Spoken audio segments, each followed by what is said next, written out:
Also, now that the election's over, you know, even though you're both British and thus ineligible, I get behind Scummer and Hissy 2020. 2020. We'll make a run for it in the 4 years time ring, all right? Yeah, we'll make a run for it. Oh, I'll have to re-edit that. I'll have to re-edit that now for 2021. Yeah. I just realised that. Indeed. When are we due an election, Scummer? Oh, well, we had one last year. We're about another 4 years yet, isn't it? Yeah. Okay, so welcome to a little bit of a different Asterix stream today. This will be a little bit. This is going to be a bit of a season finale. We're not reviewing a book today. We're getting some guests in. We already have One Ring, and we also have Jen. And for those who don't know, Jen designed that little intro for me and Hissy. So special thank you to Jen for that. So, but you know, if we know you and anyone wants to pop in for a little bit, you know, hit me and Hissy up. We're hoping Hopswatch may join us later, but we don't know for certain yet. But so yes, this is a bit weird because this is like the Media Musings gang here. Yeah, it is. This is almost, I suppose, this is almost a crossover with Asterix. Considering Media Musings tonight is comic books, we're basically starting it with on your show about a comic book. Yeah. So there's the big teaser. You know. Yeah. So Asterix. It's you know, what. So I'll start obviously with my cohort Hissy, who's. Because we started this a few months ago when I did this like tribute stream to Albert Adair, and you jumped in, and you hadn't really sort of read any of these, and so you've been discovering this series as we've been going through them. Yeah, like I jumped in because I vaguely remembered watching Asterix the TV show, and I'd vaguely heard of it and thought, you know, that could be fun. But, you know, I don't remember anything before being about 8 years old. So I remember it being a big thing in my life, but I also don't remember much of it. So coming to it, I've been discovering it along the way, as you've seen on these streams. Most of them, in fact, all of them, I have read the book for the first time, usually an hour before the start of the stream. Which, you know, researching the Latin and reacting to the history in an hour is quite difficult, but it's been fun.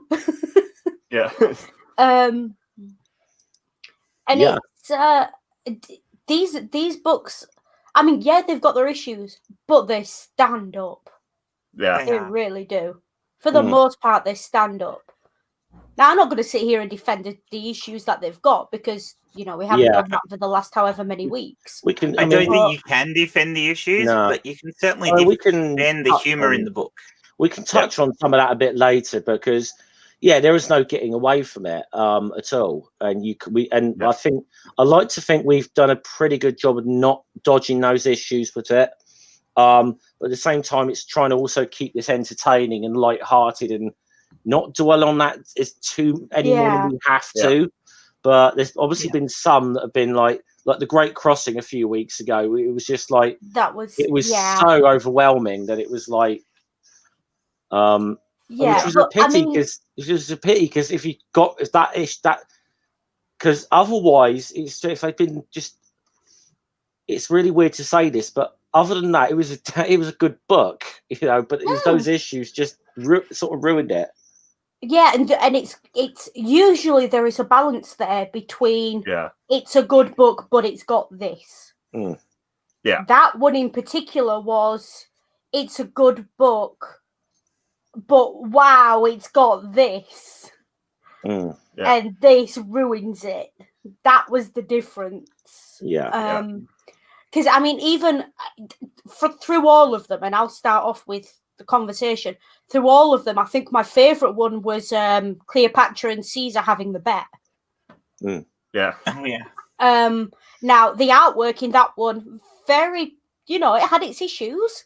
Yeah. Really had its issues, especially, with the Egyptian stuff.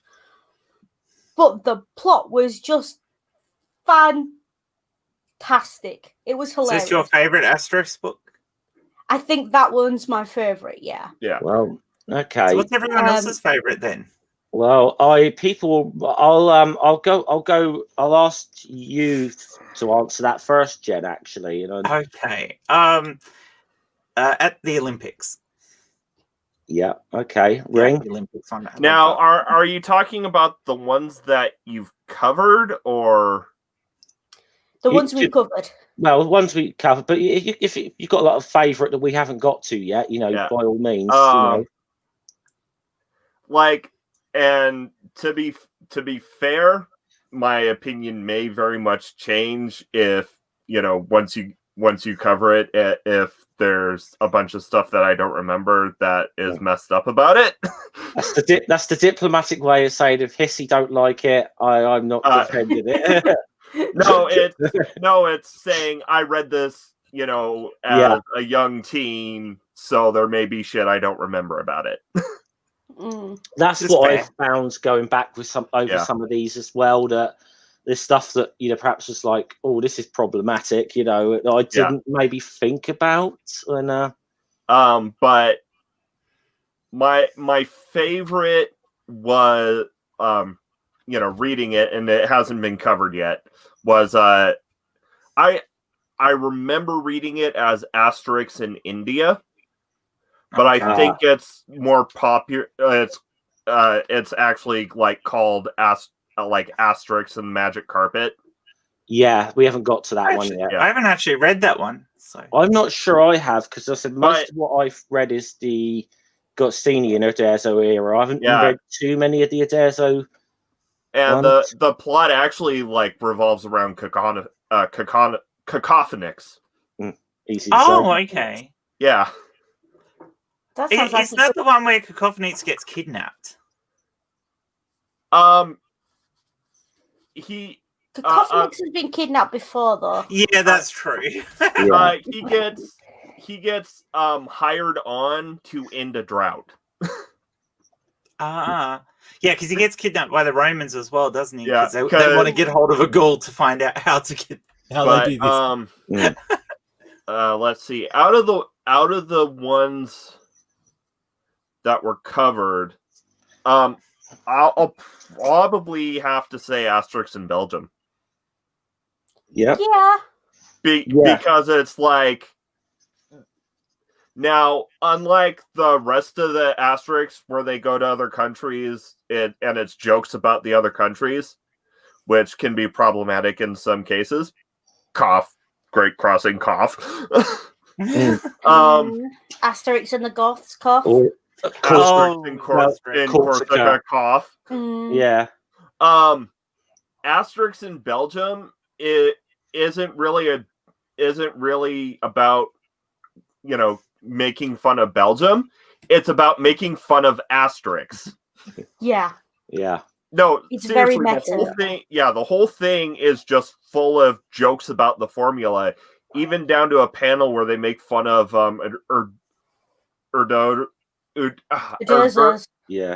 Uderzov's penchant for drawing landscapes. And you didn't bring it up in the stream, which I was kind of surprised that you didn't. But yeah, that panel where they're walking across the flat plain, that is a visual gag about Uderzo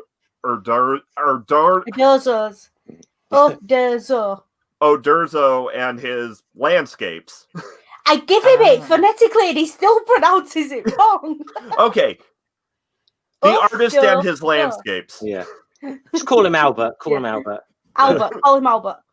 Albert. Yeah, Albert. Albert. Yeah. Alberts don't exist. Oh, Oh, what do dear. bears do? Oh. I'm sorry. I know Hissy's the only one who gets that joke, but I had to. I hate you. It's from a D&D game we played. Our ranger, we came up against owlbears, and our ranger rolled a crit fail on perception for these owlbears and was convinced they didn't exist. And this became a joke of the game for life. What happened was he rolled a crit fail on a survival check to find a good camping site. and so I said he found an area adjacent to an owlbear nest, and he was convinced that it was the greatest camping spot ever. Because owlbears didn't exist. Yeah. Yeah. And it became a running joke. And my character that had like a 7 intelligence did really well on that check. And so my silly little character arguing with him constantly for about 5 sessions. Yeah. Yeah. Anyways, back to Asterix. Yeah. Yeah, Anyway, well, back to Asterix. I think people so- already know my favourite of the books because I made a big deal about this several weeks ago. Because it was my favourite growing up, and I still think on balance it's my favourite now, which is Obelix and Co. Yeah. I mean, Obelix and Co. is very... See, the thing is, you can kind of tell our personalities from the ones we've picked. Yeah. Think about it. You've got Ring, who likes his puns and his humour, likes the meta one. Yeah. You've got Scummer, who likes his politics and he's a union man and all the rest of it, likes the one about corporations. You've got me, the classicist historian, likes the one based in ancient Egypt that's mostly Julius Caesar and Cleopatra. Yeah. And then you've got Jen, who likes the humour of the Olympics one. Yeah. Yeah. So literally, I always thought that was brilliant, especially with the fact that, given that you already had Olympic cheats when that was being written, it was basically about them cheating. Yeah. Yeah.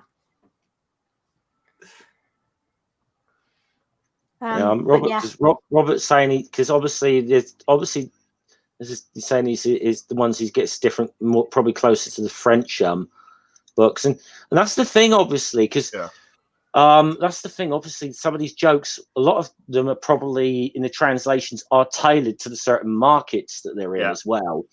They would have to be. There's definitely ones in the translations we read that you can tell are just totally translated to be puns purely for a British audience. Yeah, there is no way in hell any other nation gets the jokes about the London School of Economics. Yeah.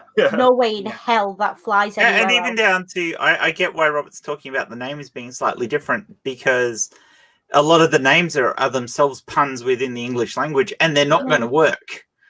And there probably were puns in the original French as well, but different puns, and those would not have translated. Well, yeah, like for instance,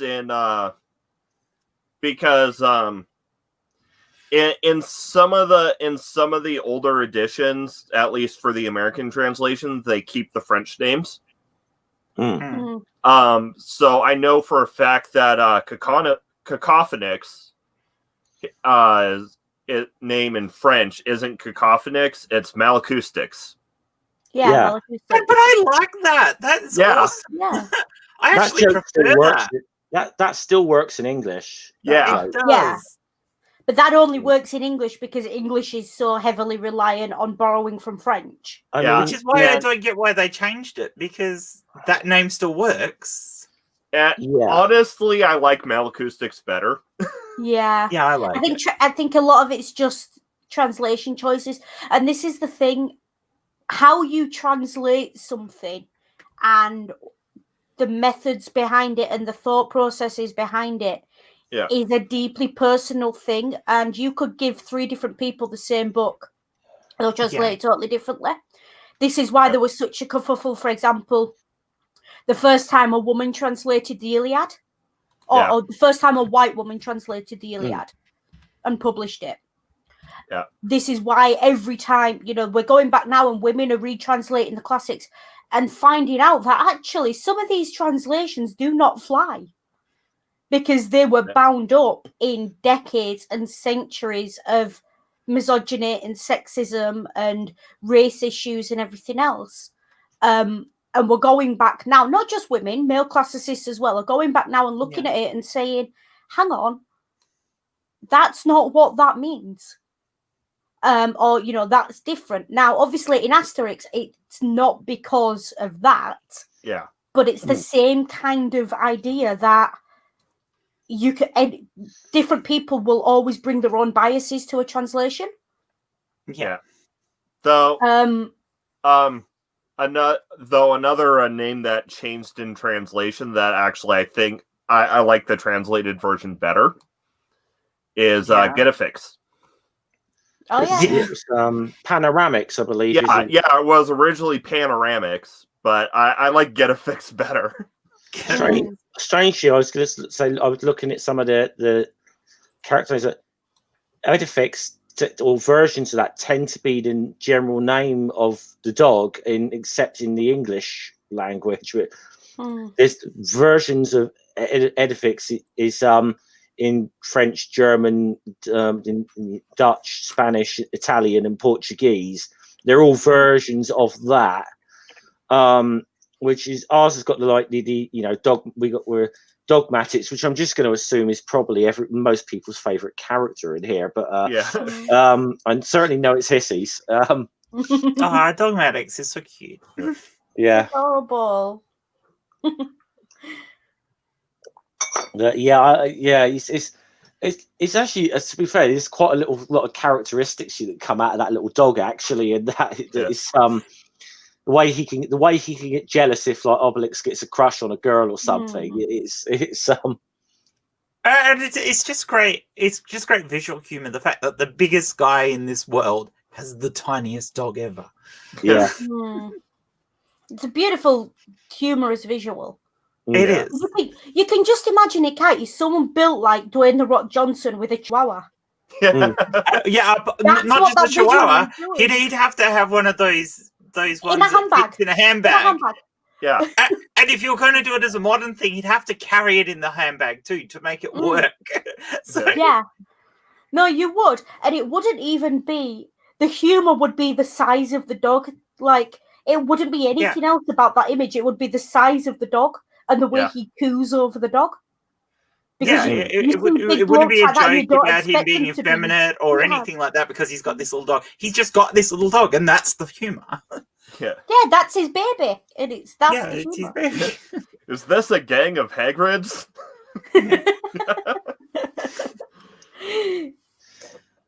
Yeah, I mean, it's like but you find this there are different. Like I'm looking at some of the names of different different characters in different languages. Okay, this is the German one, Majestix. So who do you think that might be? Vital Statistics. Correct. Yeah. So now that you said that thing about Hagrid is a very similar character to Obelix, isn't he? I think Obelix does a bit more punching, but on the most part, yes. Yeah. Although I must admit there's less problematics about the author of Asterix and Obelix than the author of the other book. By the way, can I just point out we are on my channel, not Rings, right now. So okay. She's not the channel punching bag, although I am happy to allow her to be. No, you know what? I mean, let's make her a Gaul. Her name is Problematics. Problematic. I love it. Ring. Fantastic. Comment of the stream from Ring there. Comment of the stream. Transphobics. Yeah. I think I still prefer Problematics. That's better. That is brilliant. Because she's not just transphobic; she really is problematic. Oh, she is completely problematic. Okay, right. You've set up a good one. What would your name be as a goal? Ooh. Ooh. Hmm. Ooh, I have to give that one some thought. Give it some thought and we'll come back to it. Yeah. Yeah, we'll try and come up with that towards the end of the stream or something. Yeah. So we each have to Let's come chat- up with let's just a think ghoul of- name for ourselves. Or for someone else on the stream. Or for what somebody we'll do else. We'll do it as a... We'll go clockwise as we are looking at the stream. So from Jeff do Jen do me, I'll do Ring do Jeff. Oh, honestly, this bad enough trying to come up. Who's doing who? I can't come up with one for Jen. You know? Come up with one for yourself then. Yeah, we'll just... if you can think of one for somebody else, we'll mention it. We'll just go through each of us, and if somebody's got an idea, and then we'll decide which ones are the best. By the way, those in the chat, you can join in with this game as well. If you've got any ideas. Yeah. So... Oh, Nerdy's got one for me, I think. Yeah. Yeah, definitely for you. Postmatics. I like that.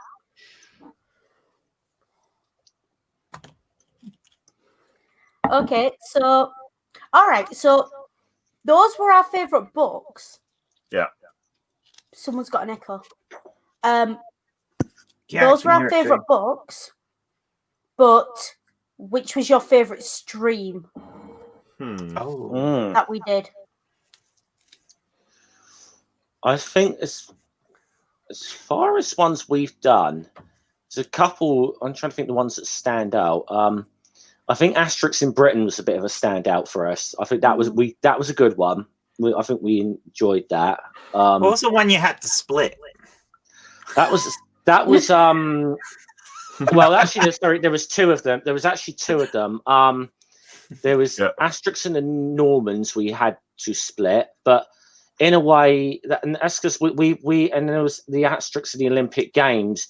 And this is because we were having some issues with either YouTube getting funny about something, or we had some sort of troll targeting our channels. We don't know what it was. It's not my favorite because it's my favorite book, but it's my favorite just because you had to split it, and I actually think that worked. So I think it did with the Normans one because we got an hour into it, and we got killed, and it was like we can't restart. So, but the strange thing is we finished the book, and it took us like almost 2 hours to finish the book because of a lot of the philosophical stuff that Hissy had picked up on in there. Yeah. So it was probably just as well that we did have to split it up because if we'd have just gone for that, we'd have been going for like 4 hours, and you would have been getting very impatient to start your stream, Ring. Actually, I think the Asterix and the Normans 2-parter, even though it wasn't intended, would probably be my favorite. I remember having a lot to say in that one. So that one was fun. I think the stream I enjoyed doing most was probably the Great Banquet. The Banquet was a lot, yeah. I love that. That's one of my favorite books as well. Yeah, just because that book was so much fun to talk about because there was so much there for like different regions of France and different foods, and all the jokes were really well-meaning. There wasn't a lot of malice in them, and it was just generally a really nice book to talk about because there was none of this, we have to skip pages, we have to do that. And it was just, I remember that as being one of the really easy books to talk about. Also, I think it may have been the only book without an obligatory pirate scene. Yeah. Well, and of course, which character was introduced in Asterix in the Banquet? Everyone's favorite. Dad taught me. Yeah. The funny thing was, I was gonna not bring this. I tried not to bring the whole thing up during the stream, but Hissy did. I wanted to see if Hissy had picked up on the dog following them around from the hole, and she had picked up on it straight away. And I was like, Right, we'll wait to the end of the stream. I got to tell you about him. Because you didn't know that was going to become a regular fixture in the books. No, I didn't, and I was like, the dog's cute. I want more of the dog, and then you were like, ah. And Jeff, can you put up Nerdy Rodent's most recent comment, please? Well, obviously, what it made me.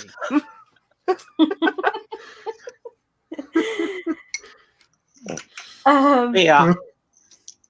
Well, it could be one of the other impressions you do. It could be Ring trying to speak Yorkshire, is what it could be.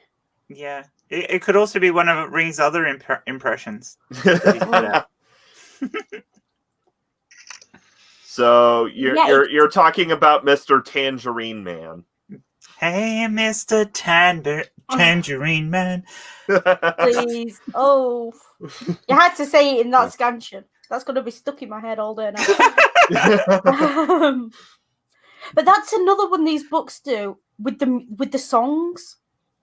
Yeah. Like the way they take really well-known songs and change the words. And I'm pretty sure that's a translation thing. Yeah. Oh yeah. I mean, the concept is probably Goscinny and Albert, but but the specific tweaks is probably translation. Yeah, but it is fun that they do that, because that actually made me really nostalgic, and I've not said this in any of the streams.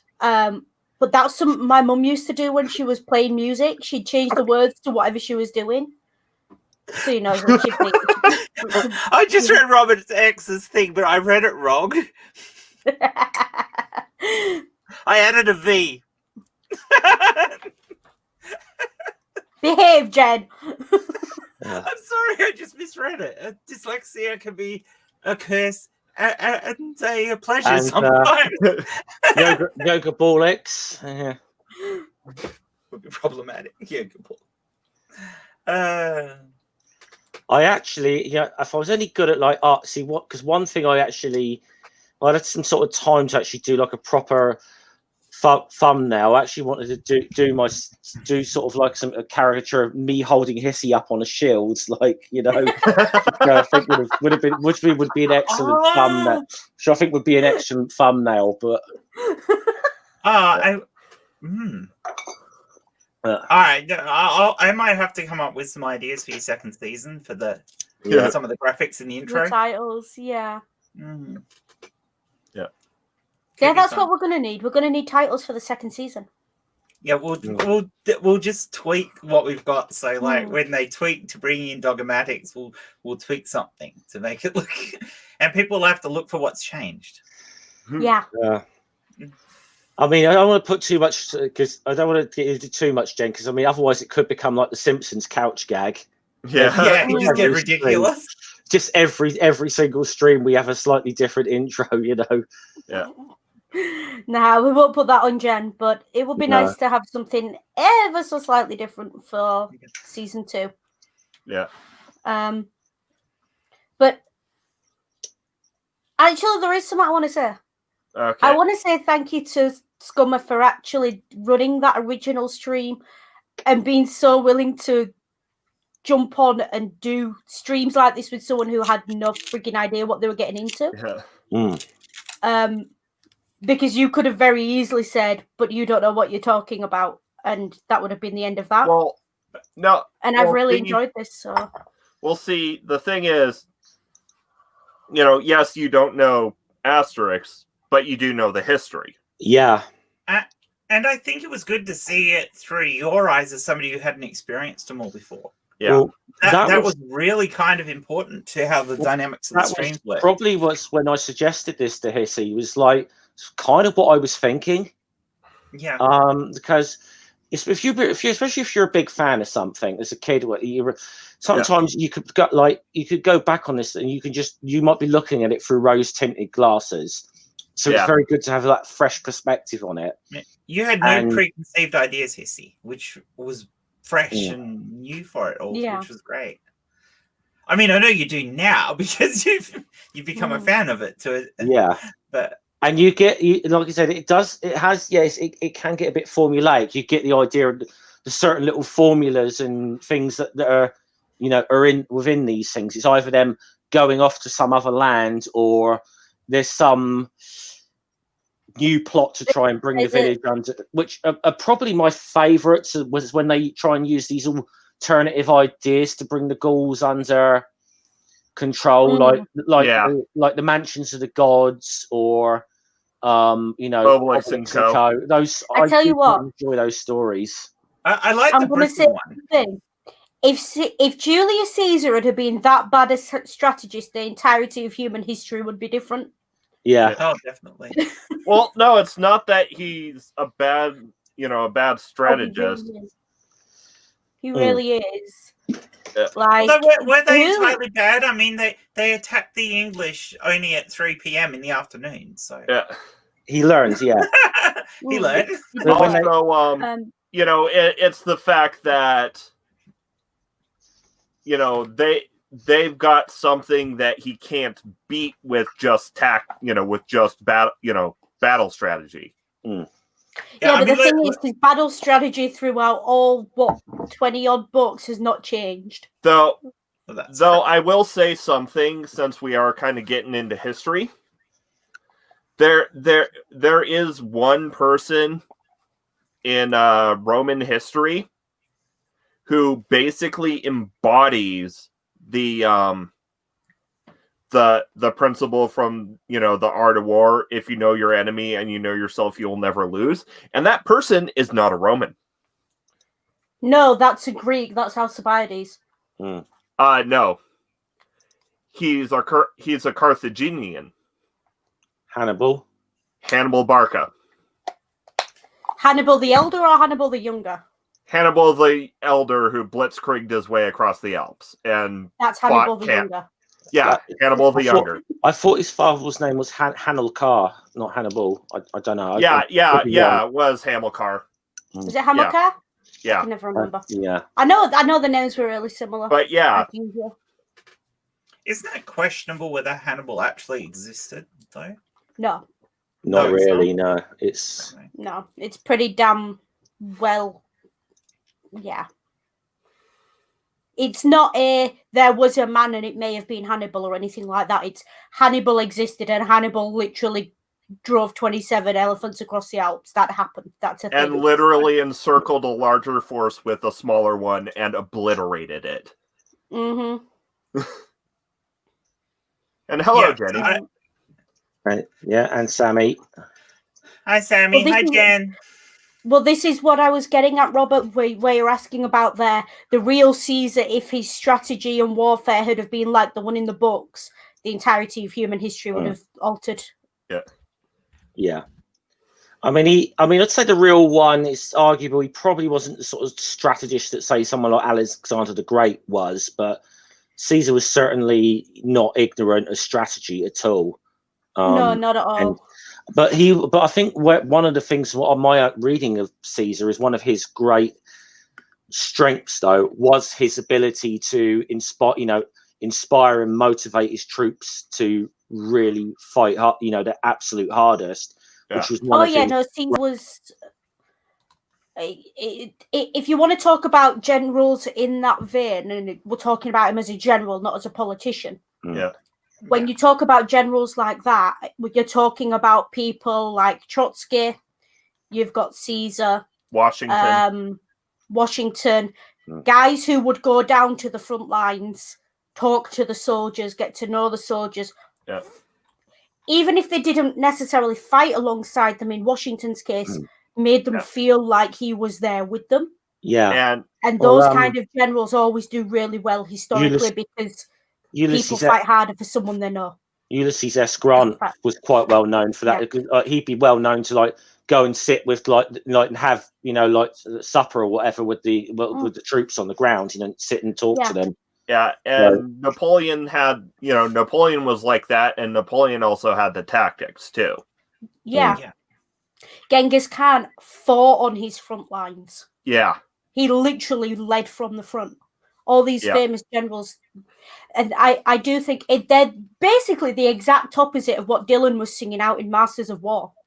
Yeah.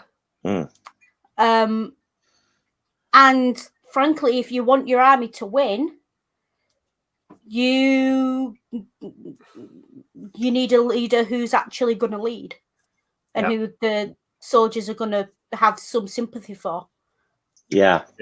And that's one thing I do like about these books.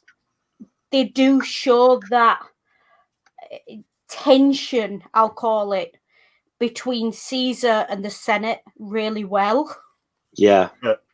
I mean, they do it in an age-appropriate way for kids, but they do it really well because there's this tension of his soldiers are afraid of him, yes, but generally there is that respect there. And he doesn't, and he's got this sort of snarky pseudo friendship with the Senate. Yeah, I mean, there's always the little puns, like, you know, like, I mean, even Brutus has been giving me nasty looks recently, you know. No, I wouldn't call them puns. I'd call them comedic illusions. Yeah. Yeah. Same thing, isn't it? No. But, you don't ask that of the pun master. He can give you the definition with examples. Yeah. The definition will probably have examples in it. Yeah. Just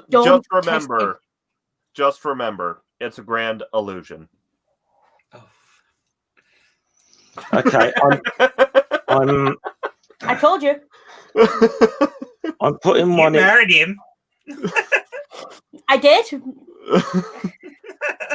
And I'm very lucky for that. Right, I'm putting one in the chat here, which I think is my Gaulish name for Dr. Hovind.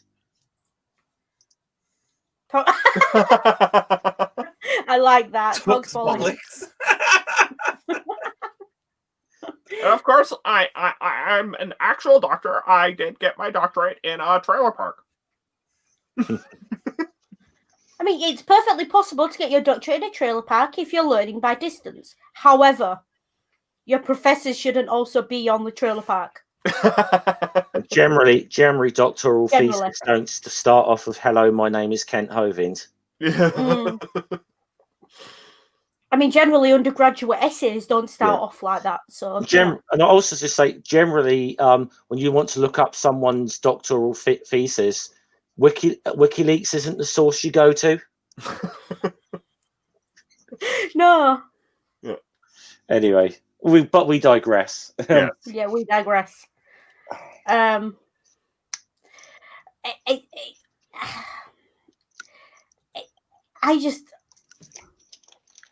I do really enjoy these books and how I think we fell into a formula of how we go through them because the books are so formulaic. Yeah. And I know the streams developed a few inside jokes as well. Yeah. You know, damn it, Scummer, I'm a historian, not a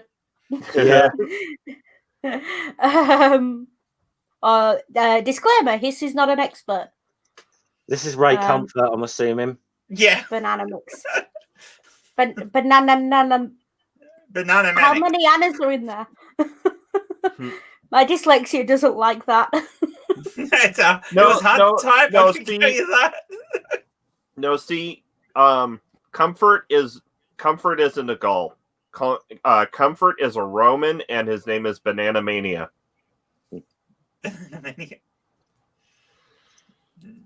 Yeah, see, we could do some Roman names as well, couldn't we? You know? Yeah, we could. Yeah.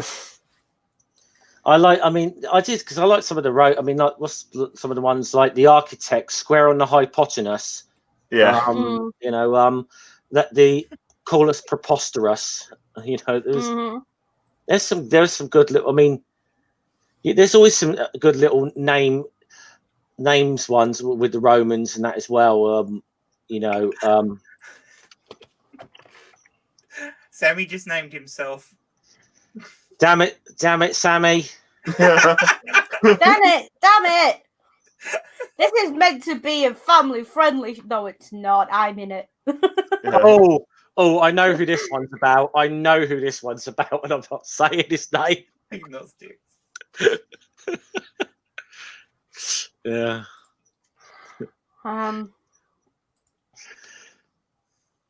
Yeah, that's a good. That is a good one, nerdy part. Yeah.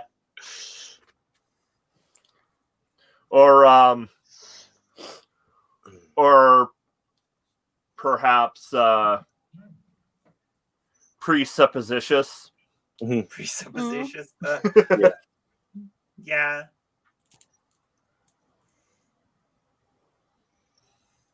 But I will say as well, because I'm just looking now. I appreciate that in this day and age, as a site itself, given who runs it and everything else, Goodreads is not entirely unproblematic. But these books do consistently score very highly in Goodreads. They all consistently score like 4 and above out of 5. Yeah. And you know, I don't think there's a lot of preteens going on Goodreads reviewing books either. Let's be honest. So you gotta wonder if it's like a bunch of people who remember reading it as kids and reading it with those rose-tinted glasses. I mean, possibly, but even still, although I've just found a random bit of trivia here that just amuses me greatly. There is the Royal Canadian Navy has a supply vessel named MV Asterix. A second Resolve class ship to have been named MV Obelisk was cancelled. Oh wow.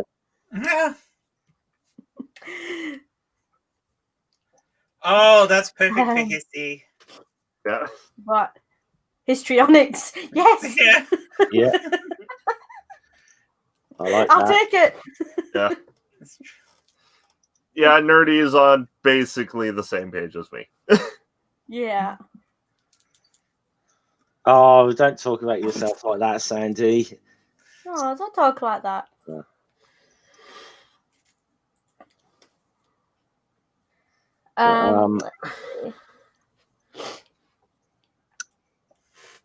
Eat a dry cake mix. Eat a dry cake mix. Yeah. But one thing we haven't talked about throughout all of this is Asterix's actual name. Yeah. I think we kind of took it as given. But Asterix it's an Asterix, which is a star. And he's the star of the series. Also, so it's a cute little pun that's in there. No, also, it's a it's what you use to denote a footnote. And he's well, and he is something as portrayed in the series, he is something of an Asterix on history. An Asterix on history. Yeah. Just kind of Forrest Gumping his way through drinking his magic potion and bashing Romans. Yep, little bit. Yep. You gotta love the magic potion, though. Yeah. And you've got to love. I mean, it's the star of all the books, really. And also, if you think about it, Obelix makes obelisks, or at least Gaulish versions of obelisks. Menhirs. Also, he's big and built like a. Does that mean he has Meniere's disease? Never mind. Bad pun. Bad pun. That's Ring's job. What are you doing? I was saving him from that one. Well, it's always a good idea to spread the punishment around. Yeah. Yeah.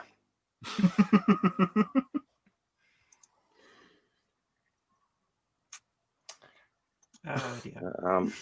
I'd say you'd pay for that later, but with Jenny in the stream, I can't because she will make it kinky. I don't need to now.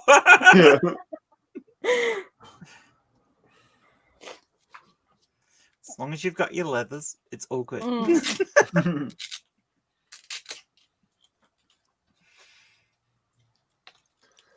The safe word is the safe word is what? So, water. Water. I thought you said Wibble. No, Astronomics. Yeah, it's I like that one. Yeah. yes, That but would be Carl Sagan. Carl Sagan would be Astronomics. Astronomics. Or if we're talking YouTubers, it would be Mama Atheist. Yeah.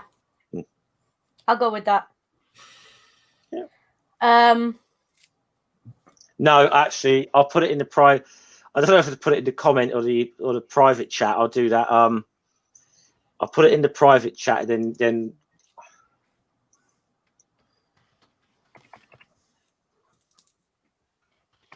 that's Amanda. Behave, Jeff. Now I know why you didn't say it out loud. Yeah. Yeah. Anyone?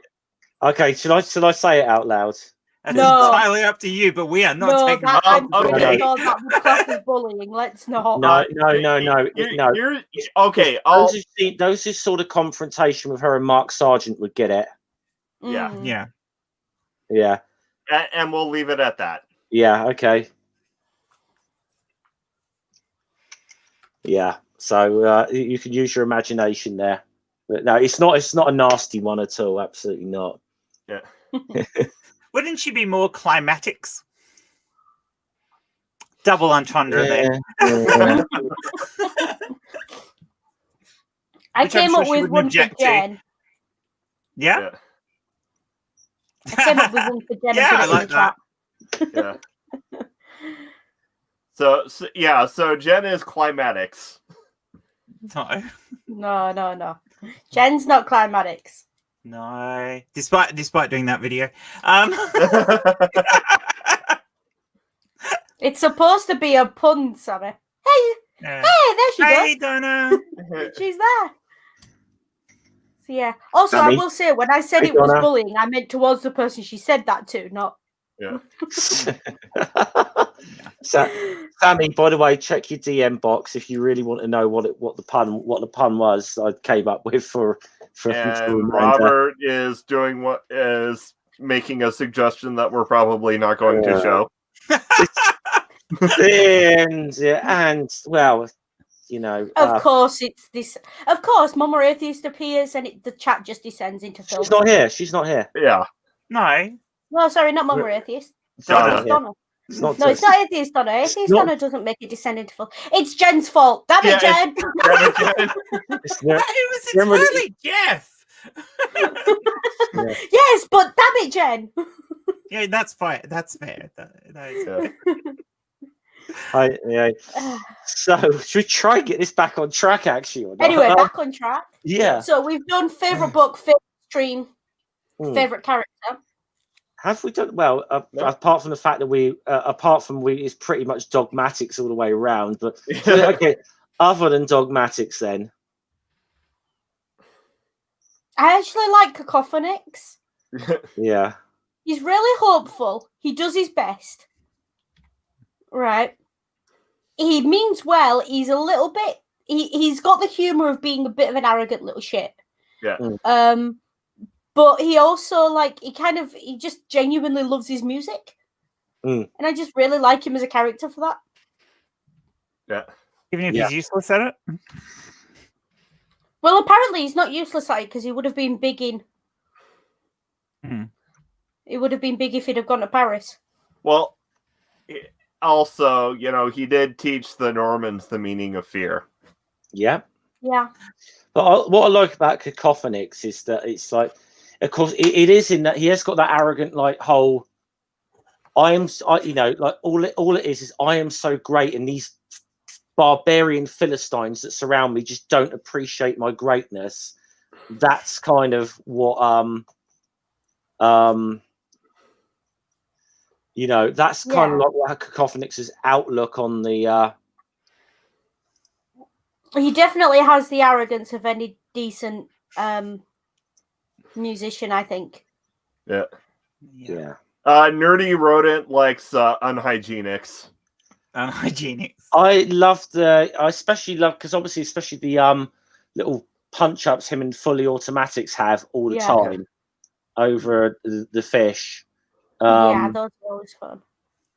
I've got to say, I mean, obviously outside the main sort of the main two characters, whatever, but I'd probably say Vital Statistics would be up there for Pete. I think, I mean, I quite like his wife as well. She amuses me. yeah. I mean, he's totally under the thumb there, though. He's the great chieftain. Yeah, he is so totally under. He is so henpecked by her. How many times is she actually drawn with a rolling pin, though? I don't know, but I get such Molly Weasley vibes from her. It's not even funny. Yes. Oh wow, we've gone back to that. Yeah. Bad.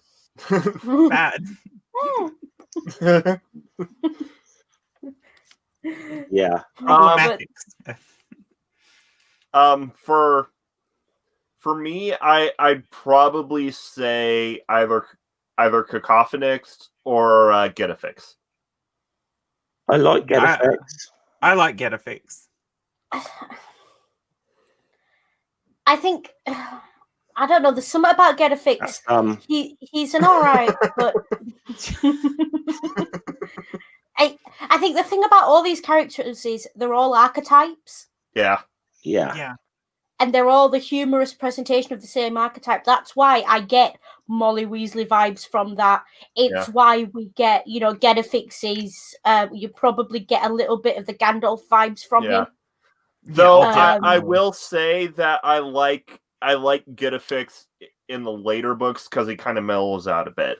Well, I think you get Getafix gets Gandalf vibes because he's more the archetype that's sort of drawn from Merlin. And so is Gandalf in that sense. So, but I mean, also he's like one of the few characters that is consistently like, guys, you're this is the smart thing to do. Why don't we do it? Yeah, it is, isn't it? And I think I'm the opposite of you. I preferred him at the start. When he was a bit snarkier and a bit less. Well, I think he kept a bit. He kept the snark. It's just he became less mean-spirited. Yes, but look at the kind of characters I like. I like the mean-spirited characters. Obviously. Oh, Dave's leaving us. So how rude. Yeah. How rude. See you later, Dave. What's more important than us, Dave? Come on, we've got to come up with a name for Dave then while he's gone. I thought we had something earlier. Something to do with his best balls. Yeah. I mean, my brain's saying Shillix because he's the show master. Yeah, Shillix.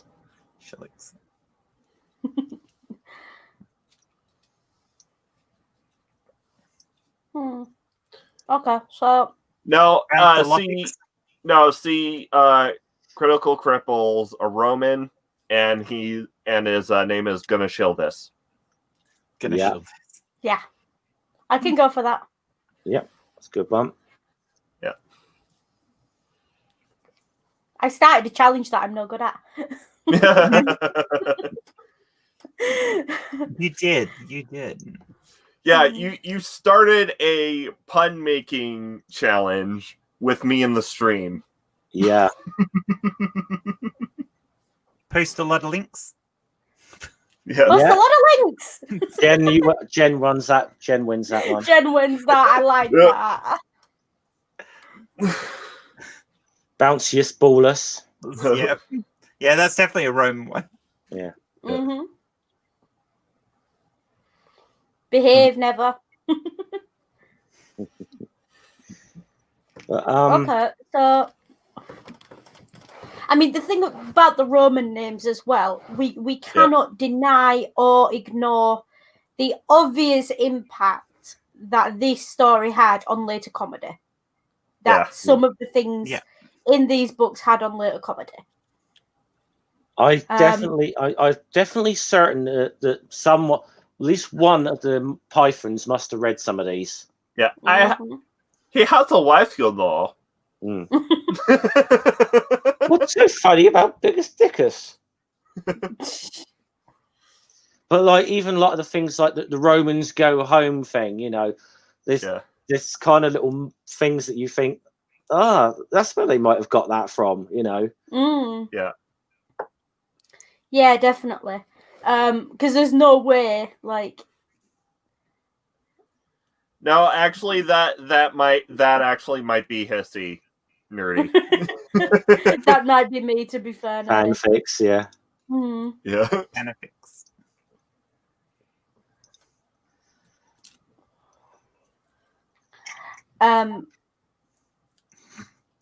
Flotty's head is.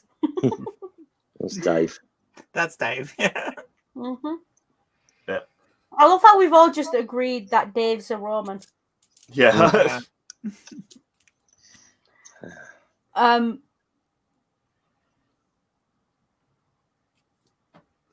Yeah. Let's see what else.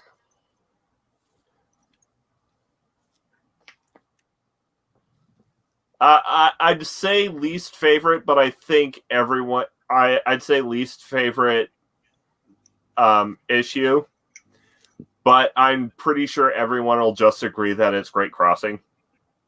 Pretty much. Yeah. I mean, from a I'm not going to say that, believe it or not. Asterix in Corsica, I think, left more of a bad taste in my mouth in a lot of ways. Because it was deliberate. It was to a point with Great Crossing, you can. With Great Crossing, a lot of the jokes can be like it.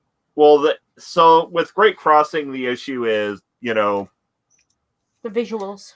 Well, the issue is this, you know, is this laziness or is this malice? Honestly, it like when the result's the same, it doesn't make that much of a difference. But with the fact that they, you know, Gersini and Albert,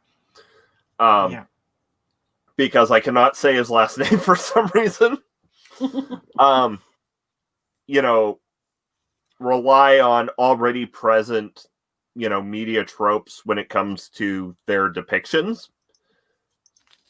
It's easier to argue laziness when it comes to Great Crossing. Whereas with Corsica, that's pure malice. Yeah. It was. I will say Corsica does have that, you know, blatant message of French imperialism thrown in there. So do we now call Albert racist victorious? Yeah. I mean, I suppose in a way. I had to. I mean, there's no getting, and yeah, we do have to obviously touch on this, and I think Hissy, probably and I have touched on this almost to the point where we're quite, you know, almost sick of having to, but you know, you can't ignore it. And that is that some of those caricatures and that are really, really racist. And I mean, and what we saw in certainly some of the stories like the Corsica thing as well is, even if the caricatures themselves may not have been, the way the Corsicans were kind of treated is that it was just stereotyping that culture to a point, but but not in a sort of funny way, and they kept seeming to keep going back to the same jokes about vendettas and, you know, stuff. Even when they did sort of ones where they talk about sort of ancient Rome and Sicily, things like that, they weren't as pointed. And even when they did like Asterix in Britain, there were plenty of jokes about Asterix in Britain there, but there was not that level of sneering. Yeah. That's present in Asterix and Corsica, and it just hits different. Yeah, Asterix in Britain was more of a good-natured ribbing. Yeah. Yeah. I mean, I think okay. Asterix in Britain was sort of and changing room even with banter, but even with the I mean, even with the, I mean, like some of it, like okay, like the stuff they did with the German, the Goths, which were the Germans, you could forgive a bit of it because you realise, okay, this is still sort of post-war within 20 period years when of this the is war, written, yeah. and it's it was still less than 20 years since. So you're thinking still a lot of bad feelings about the Germans and that. Hops, you've got the link, by the way, if you want to pop him. Asterix and the Goths feels like it's probably more cathartic than anything else. Yeah. Yeah. Whereas there was no excuse of catharsis. There was no reason to be that vicious in Corsica at all. Yeah. And there is, and there's no excuse of possible there's no possible explanation of it just being laziness. No, there isn't. And the thing is as well, if they were going to go that hard for Corsica, they should have gone that hard up Britain. Yeah. There are a lot of nasty jokes they could have made about Asterix in Britain on imperialism and everything else. And we would have fully deserved it. Yeah. Absolutely fully deserved it. But when you're talking about historically the reasons for doing that, I can see why the French would do that. Yeah. Equally, I can see why there would be tension between the French and the Spanish. However, it's the equal kind of tension as there is between the French and the British. So clearly there's something else that Uderzo... I think for me, Asterix in Corsica was the turning point when I realised, hang on, this isn't just racist, lazy caricatures. There's a race element here. Yeah. Because it's a nation that are not white. Yeah. Who are getting it in the neck. I'd say probably their best Asterix goes and visits another country. And I'm not going to say Belgium because I don't really consider Belgium that. Don't say that to the Belgians. Well, no, because I don't consider Asterix in Belgium and Asterix goes and visits another country story because it's an Asterix making fun of the formula of Asterix story. Yeah. It's more about the meta humor than it is about. I mean, yeah. There'd be than it is about poking fun in another country. I mean that in itself is a poking fun at the Belgians, isn't it? That is just sort of mini France. Yeah. Yeah. I mean, there was some little digs at like some Belgian. Well, it wasn't nasty digs, but there was good little jokes around. Yeah. But you fit the feeling like Belgians were treated with an awful lot of respect. But like I would say Asterix in Spain. It would be my favorite of the Asterix goes and visits another country stories. Yeah. Yeah. But I think that one as well is it's to do with a lot of that was down to Pepe, Belgium. Yeah. I'd probably swing more towards the Netherlands, at least if I was a Belgian. At least that way we could maybe have some coffee shops. Coffee shops. Yeah. I did like Asterix in Switzerland. If you're going to do a Asterix goes to a foreign country and makes some well-meaning jokes and it all ends happily ever after, Asterix in Switzerland is how you do it. Yeah. Yeah.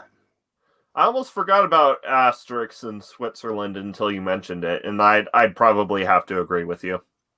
A lot of people, I think, forget about Switzerland. It is a comment not just on the Asterix series. But yeah, I mean, obviously there was a good little joke, nice little ones about like the cuckoo clocks and stuff, and the Swiss banks and that sort of stuff. Also, the rather extreme almost scarily dangerous BDSM jokes in Asterix in Switzerland. Oh, that was very, very strange. Some of that, yeah. Yeah. I mean, that's always the thing that bear in mind. You're getting into like those are in the essence kids' books.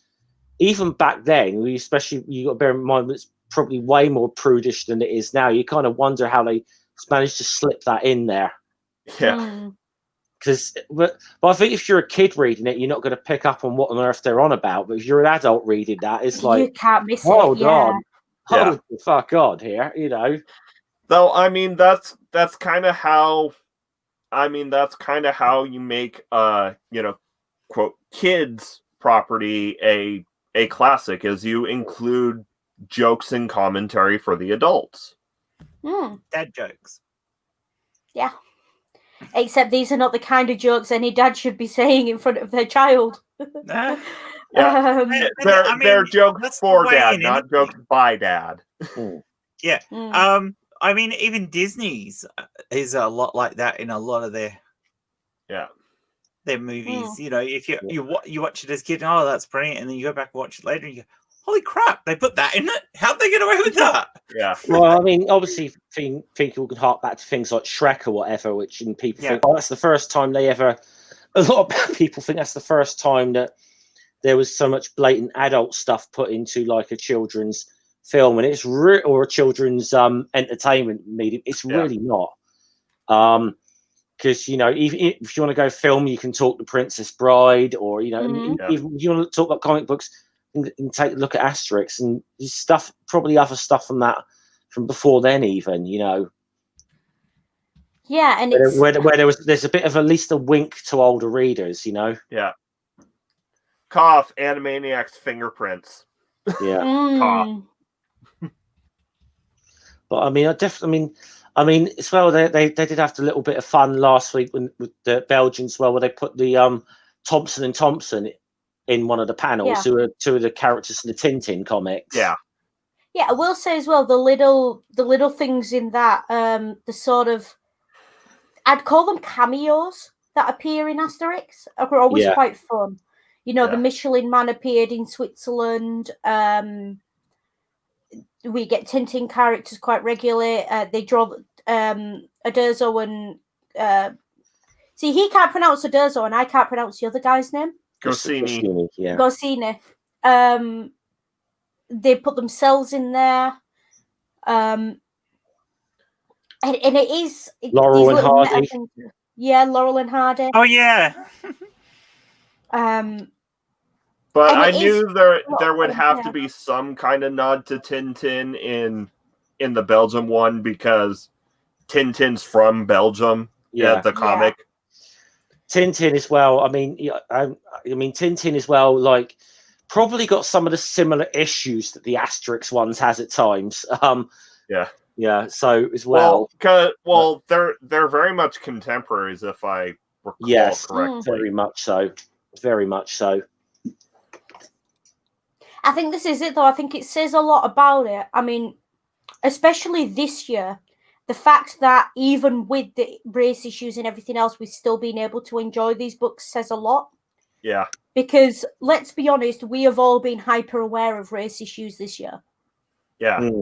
I mean, we were all aware before. I like to think, you know, I know I was, you know, I grew up with it, so I was aware of it. Scummer was very aware of it when we started. But even at those points where we have been ultra hyper aware of, we have to be very careful. We don't want to inflame anything. I'll be honest. I'd forgot. I was aware of it going. I'd forgotten how bad some of it actually was, though. Yeah. I don't think you necessarily notice it when you're a kid. Yeah, that's you don't, and that's something which is why I'm kind of hedging my bet with Asterix and the Magic Carpet, because he goes to India. Fair. Yeah. There's going to be at least one Taj Mahal joke in there. There's got to be. But this was a thing I noticed because I got into a conversation with someone on Twitter at least a month ago now, if not two. And they were saying, but Asterix is not racist. They were talking about something else where a person had been drawn with very similar tropes to the pirates. And the Numidian pirate.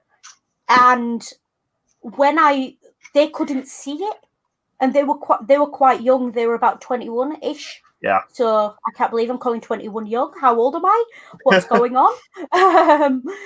But they were relatively young. And yet, when I sent them the link to an explanation of why this is racist and what this is, and what this is a callback to, they sent me a private message and they were like, I didn't know. This is not something my generation understands. Hang on. That'd be Hissy. Okay. And that's kind of one of the downsides of the idea that, racism is over. Well, I mean, one of the very many problems with the whole racism is over, so let's pretend it never existed attitude. Yeah, well, especially when racism isn't over. So yeah. I think a lot of it is people don't realize or they don't know the history of it. And that's what I was getting at. This young person genuinely didn't know. And it makes me wonder how many people will have just missed this because they were never told that this is what it's about. Yeah. Like, I recognize those tropes because I grew up hearing about a racist jam jar character. Yeah. Those two things go together. You know, it's the same tropes, it's the same artwork. A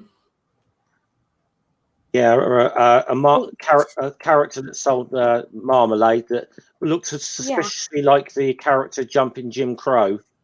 Yeah. Oh, what about the gollywogs in that's Noddy? The character we were actually on about, but yeah.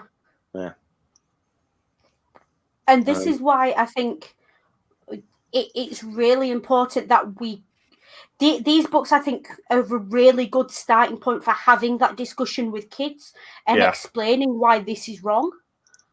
Because I think the last thing we should want is... And I'm going to put the link to something in the chat as well. And Hissy and I have actually tagged this New York Times article onto a couple of our streams. And I think that's well worth reading. And it is about how to read a racist book to your kids, and it does mention Asterix and Tintin, but it's also trying to explain, like I said, try to explain the history of French colonialism and so on.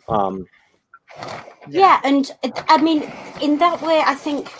This is why we all know, and if any of you have followed my fandom Twitter over the last month, you know that I am radically anti-censorship. I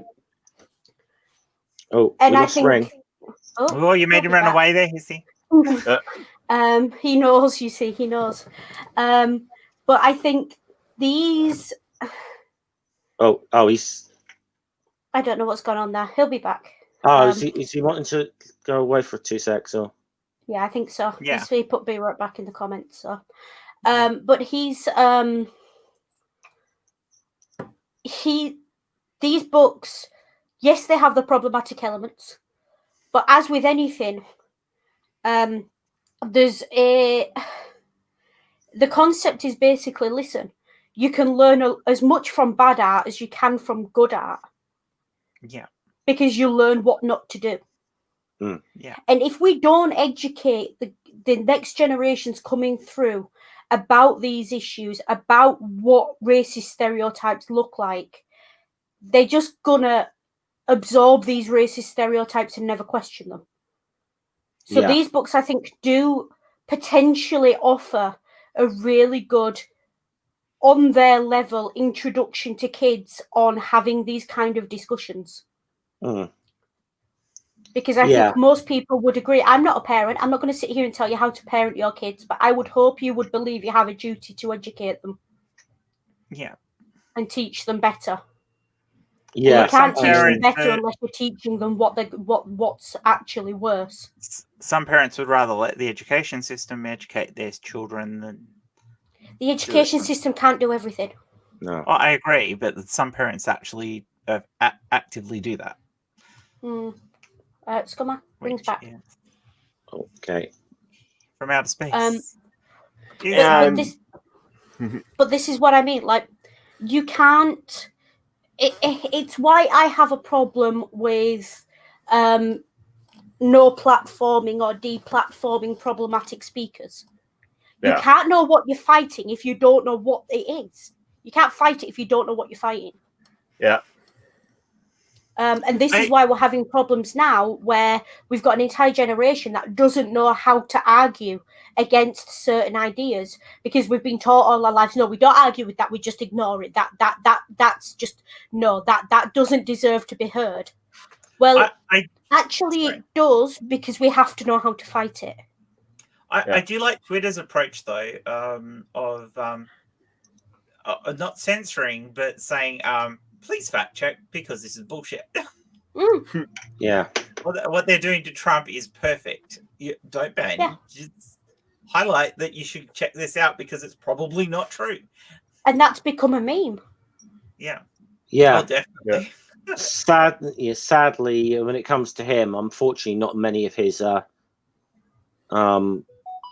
cult-like following actually bother to actually read them, or they just. But I mean, all Twitter can do is something like any platform that can put the information there, the accurate, try to present the different information there. You can't force people to. Unfortunately, you can't necessarily force people to actually take it on board. Because some people just cannot take it on board. Well, also, the problem with just trusting the education system to take care of it is, well, the education system doesn't. Yeah, because I went to,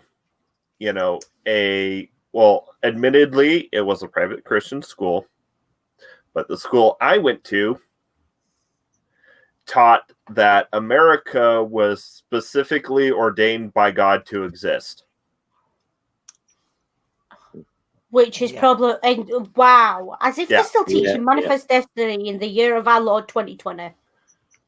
Like, ugh. The year of their Lord. Yeah. Not the rest of our Lord. No. To be fair, that school did shut down when I was, just before I graduated out of high school, because the principal didn't wanted to retire. Yeah, do you understand why it shut down? Mm-hmm. It wasn't just because the principal wanted to retire, I promise. Problematics again. Yeah. No, because I'm pretty sure the curriculum that they used is still out there for it is still is still out there for other church schools and for homeschooling. Just tell it like it is, Ray. It was a paid school. Yeah. So yeah, put a Ray. Yeah, I think we've taken a bit of a detour in a way. Yeah, sorry. I mean, I do think because I think this all feeds in. This definitely feeds in to, obviously the fact that the fact that there are problems with these books, and how we approach them, and I'd like to think we've done well with them, and there is a balancing act, because I mean especially with the Great Crossing, I was kind of like, I mean, you also sometimes with these things you also have to take into account of the fact that someone could just see it, get offended, and flag the video for it. Yeah, and so we've got to take that sort of thing on board. Yeah, plus I think we were hyper aware of that as well, weren't we? That someone could easily flag it for that. Yeah.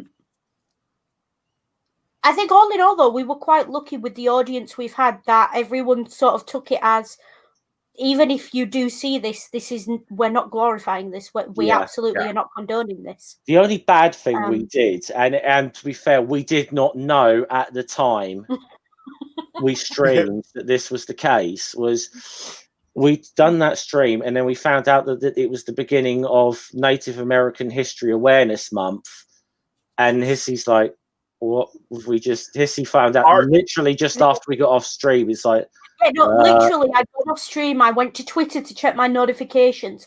Finished my notifications. Went to my Twitter timeline. You know, as you do, I pressed home, and it literally went up my timeline, and I was like, timing. So it was a timing issue. Arguably, because I'm gonna potentially put my foot in my mouth. That's impressive. Especially given the size of your feet. Arguably, because of the way you approached Asterix and the Great Crossing, i.e., completely toward a new one for its depictions of Native Americans. Yeah, it was either neutral or a potential, or a potential accidental good. But I mean, I'm glad you think so, because I looked at that and I was like, whoa, okay. Especially as we'd had that long break beforehand, I was like, I hope people don't think we did that deliberately. We genuinely didn't. We just, life got in the way of a lot of things. And that's not one that you want to tackle when you're low on spoons. No. And it was one of those I was absolutely saying, no, I need to be in the right headspace to do this because it's so problematic that we have to make it very clear on the stream. This is our stance on it, and we have to be very firm. And I don't think either of us were in the mental space really to do that before the week we did it. Yeah, we were kind of both. Well, people may know we were both away for various personal issues. So that's why we kind of did. That's why we took a break for several weeks on the whole thing, because I think sometimes when you get to these problematic ones, sometimes you do need to be in the right headspace to deal with it, I think. Yeah, definitely. And I think we just weren't, and it is what it is, and it turned out how it turned out. I think, as Ring said, on balance, I'm not going to say happy, but I'm reasonably confident that, given the timing of it, we didn't do too badly. Yeah, especially not knowing. Yeah. I think we did. We handled it sensitively, and we did. As a Ring put it, tore it a new one on the racial depictions. Yeah. Which I think we handled really it. I think we handled it about as well as it could have been handled. And which and so I mean, especially by two people who are not particularly well read on those issues and are not actual Native Americans. I think that's about as well as we could have handled it. I think well, for the fact that I don't think either of us got a shit ton of hate for it was a damn good thing that we handled it well. There is an aspect there though of racism. Wow, I can't even say the word. Racism is racism regardless of the underlying context or the races involved. It's still racism. So there's certainly a level of understanding that you definitely have, Hissy, in that sense. So I mean, with that, I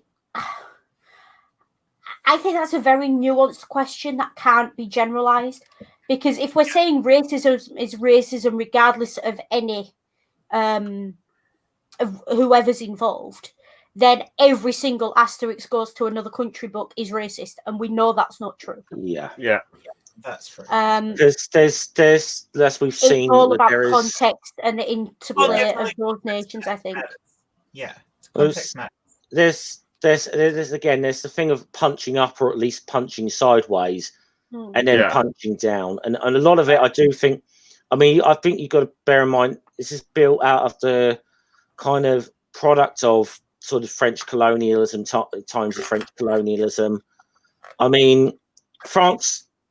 I mean, and I'm not saying the French are necessarily any more or less racist than anyone else. I don't want to say that, but France has got France, for all it's been, all its reputation of being inclusive and whatever, has got these issues. I mean, the fact that Marine Le Pen was in the runoff for the presidency of France, so there's issues. There's major issues, and there are historical issues in France going back to like the 1800s. I think I said it in one of the streams. If you look at France, late 1800s, early 20th century, if you were going to expect any country to produce a right-wing dictator with policies that had issues on race and were, with anti-Semitic policies, it would have been France or possibly Russia. It wouldn't have been Austria or Germany. It would have been one of those other two. And that history is it is quite visible in some of the Asterix books. And again, see, this is one of the things, like I said, that people, that this isn't something that's gone away in France now. I mean, obviously, and I've brought this up several times, obviously not condoning what happened to the people at this magazine, because you can't. It was disgusting.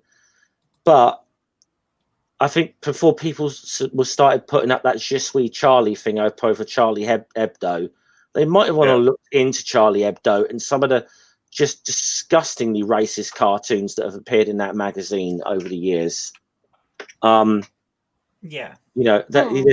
no getting away from some of it. Was absolutely is and just the irony of it is that Charlie Hebdo never used to be quite a radical left-leaning magazine when it started, but it seemed to just embrace around about the time of 9/11. It just seemed to embrace Islamophobia.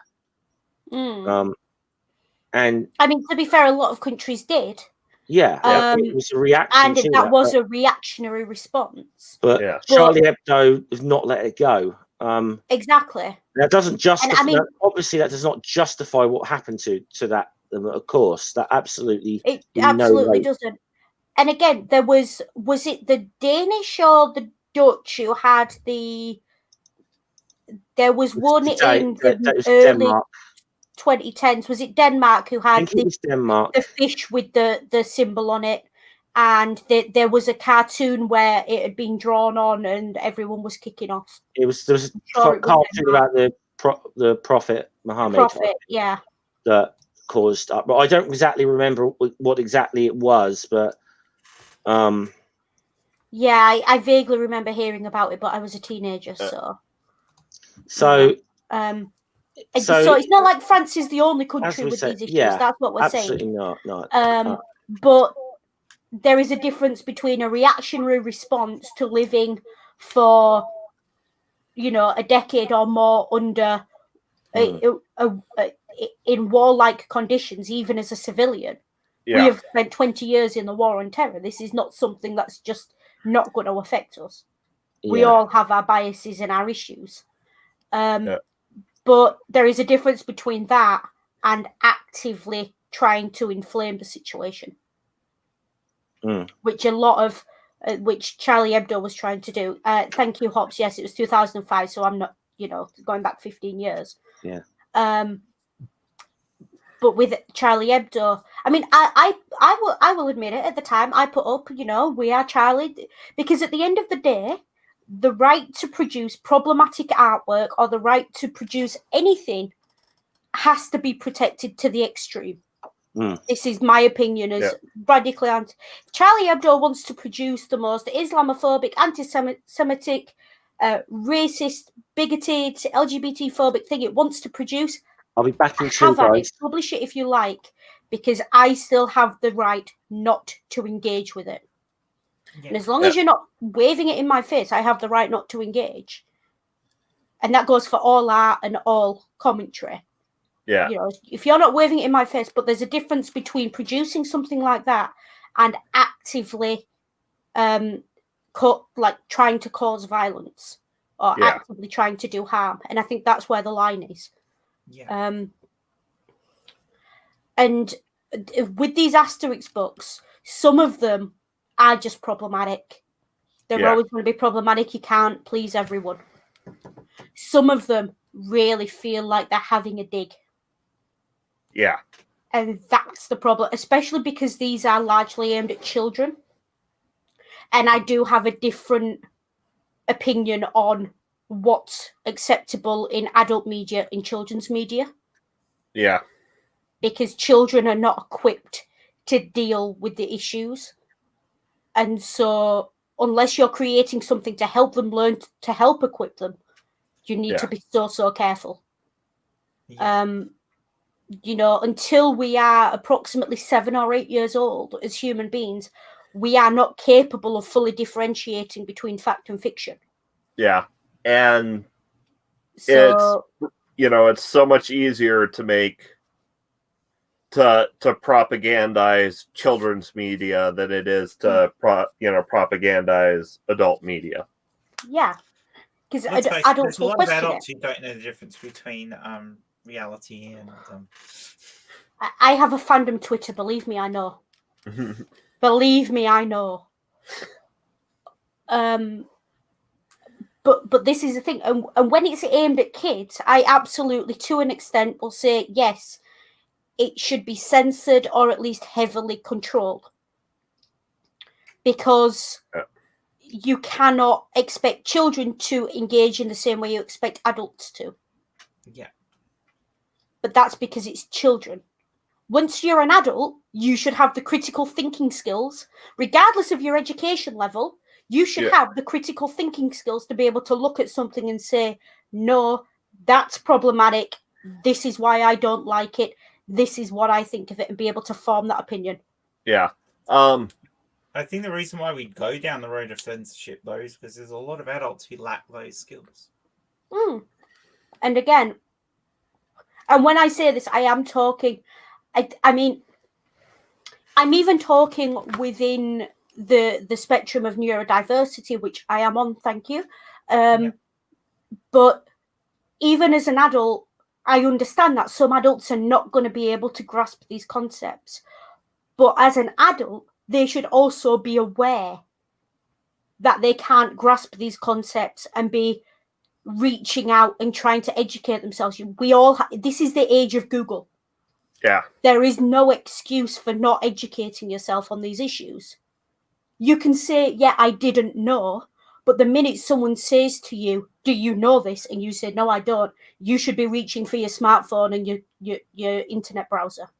I'll agree with you there, but there is also the aspect of being in the age of Google is that if you're somebody who doesn't have a lot of those reasoning skills, the answers you can come from in Google might not be the right ones.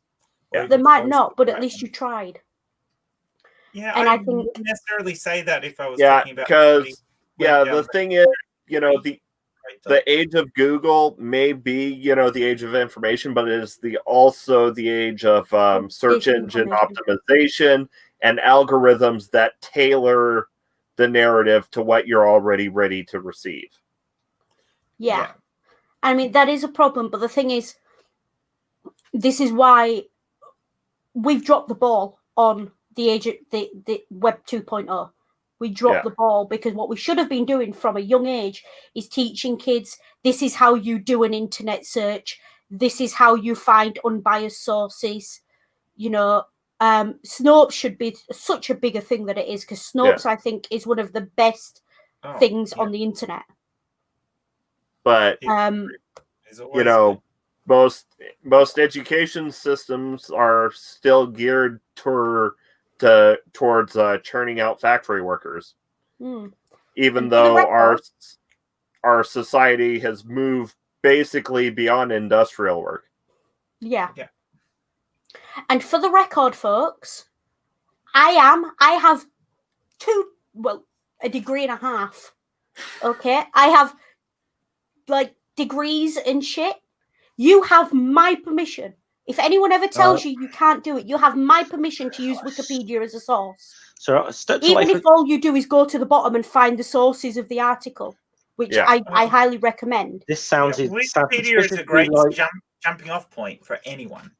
Sorry, I went away for like 20 seconds, come back, found my internet had crashed. So so I was out for a bit longer than I planned there. At least you weren't using OBS. Oh, good lord, yeah, that would have been a nightmare. Yeah, but seriously, you have my permission as a historian who built my academic career on being able to find reliable sources. You can use Wikipedia if you don't understand something. It's a good jumping off point. It's not the be all and end all, but start there. Well, we discussed this yesterday. Use Wikipedia, don't cite Wikipedia. Yeah, exactly. You can cite Wikipedia, but you cannot cite it as your only reference. Yeah, Wikipedia should not be your only reference. I mean, I have turned in actual academic essays with references in them that I can literally copy and pasted off the bottom of a Wikipedia article. Yes, I've clicked on them to make sure it says what the article says it says. Yeah. But they are literally copy-pasted. Right. Well, yeah, but in that case, you're not citing Wikipedia. You're citing the source that Wikipedia pulled from. But I'm citing the understanding that's presented in the Wikipedia article. Yeah, guys, I was just going to say, because I want to start, obviously, I'm just looking at the time, and I want to try and start getting us wrapped up before in time for Ring stream. But I think obviously we had a good conversation about some of the obviously the problems in that, but because generally the Asterix streams, they're meant to be fun, what we do. So I want to try and maybe bring it back to a bit more lightheartedness to kind of round off really, and it's maybe sort of say favorite, like let's do around just say we talked about a lot of the problems. What are our favorite things about these books? Oh, Dogmatics. Yeah. Dogmatics. These Romans are crazy. Yeah. I would actually credit Asterix books when I still was reading, and when I started reading them again as a teenager, and even before that, I would credit Asterix books with actually getting me a little bit interested in the history of Rome. And I would actually definitely I would credit that. Oh, unveiling the masks. Hello. So seen you here before. No, hello. Welcome. Hello, newcomer. So I definitely would, I get probably in a way because I'm not unlike Hissy. See, I'm not a trained historian. I just a lay person who has an interest in history, and Hops actually said the same thing here. Yeah, it woke his interest in history, and it very much was it. That's where I think they're useful. It's what I think where I think we discussed the problems, and obviously. Yeah, if we like that New York Times article, which I keep posting a link to, is if we're going to, we're going to deal with we could, they could be a good little thing in a way to use them to explain some of these, issues with racism or whatever to kids, but they're also a good way, I think, of getting kids interested in like the history of the Roman Empire. That's where I think they can be really good, and even so, like some of the jokes in like I said, like I mean, you got Hissy picked up on some stuff from the very first book that I had never picked up on, a lot of the Latin jokes. And I will say, I am a great believer in we should be teaching Latin to more kids. So definitely use this as to get your kids interested in Latin. If you're reading this to a kid, largely because I didn't have the opportunity to learn Latin as a kid, and as a classicist, that's really hamstrung me. But it's a beautiful language anyway. And the thing is, if you understand the basics of Latin, you will pick up a lot of European languages a lot faster. So it's a great foundation to build a kid's knowledge of languages on in general. French, Spanish, Italian for sure. You know, basically all the Romance languages. All the Romance languages, you will find 10 times easier to learn if you already have a bit of Latin behind you. Yeah. So definitely, and that I think is my big takeaway from these Asterix books is they are a real untapped resource. And I've got a good thing to say, but I'm gonna wait until last because it's a very good segue to shilling. Cool. So, all right. So Jen's favorite thing is Doggo. Yeah. Doggo, Poopa. Doggo Maddox is. Maddox. He is slightly. He's cute. Yeah. Let's be honest. You've also got to love the continuing trope of Obelix trying over and over and over again to have a swig of the potion. No, you don't need it. You don't need. And the one book where they actually decide they better give it to him because they need him. He after he finishes all his heroic feats, he goes, "Frankly, I didn't notice the difference." Yeah.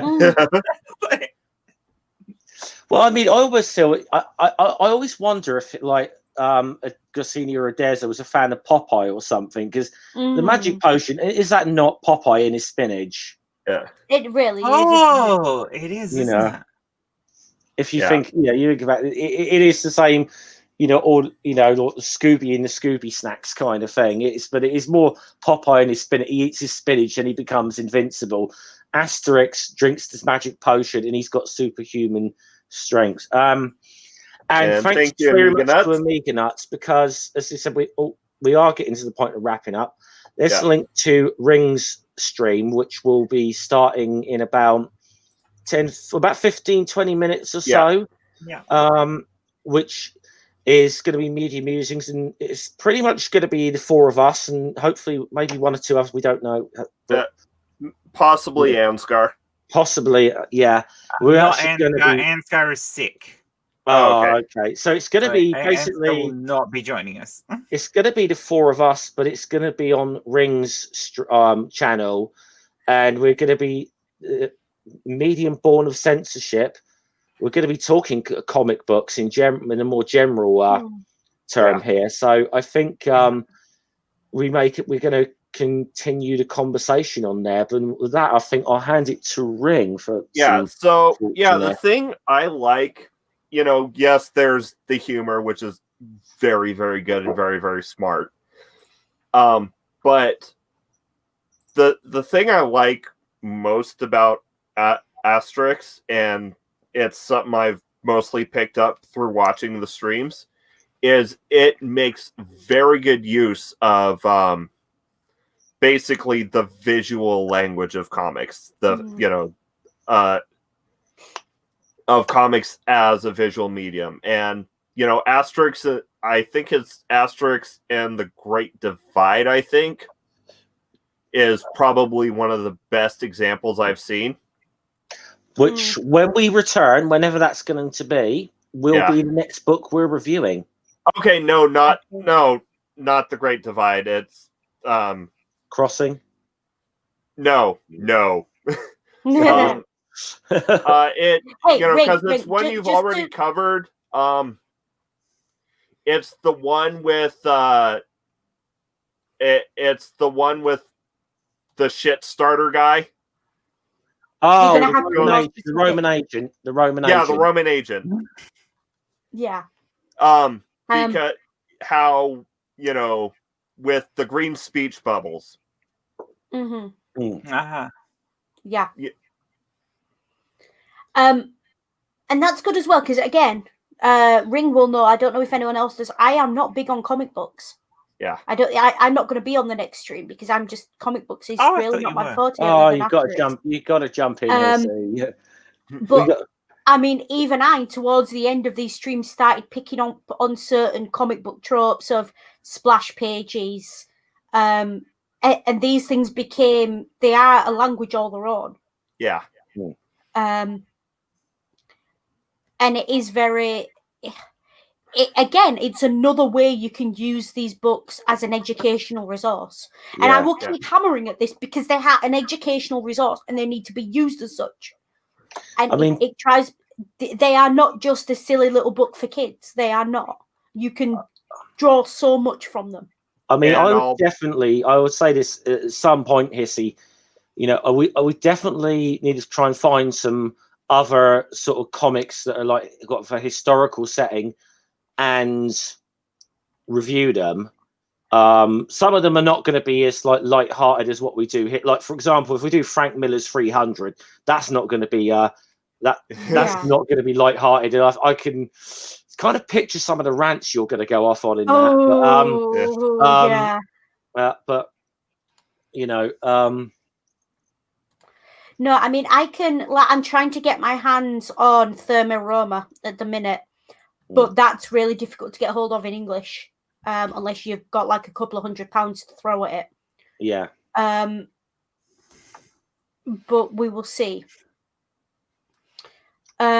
Because historical comic books are a great first step into studying history. Yeah. Yeah, I think they are. I think, yeah, I mean, especially, I mean, like I said, the Asterix ones are aimed to kids, but there is so much, like, as an adult, you can take away from them as well. Yeah. And you know, even if there wasn't the art. Yeah. Aside from certain bits of art. Well, yeah. I mean, let's be clear. Uderzo, as an artist, is his landscapes. We go on about this every week. His landscapes are beautiful. His landscapes are fantastic, and I say it with all respect for comic books as a medium, but he was wasted as a comic book artist. And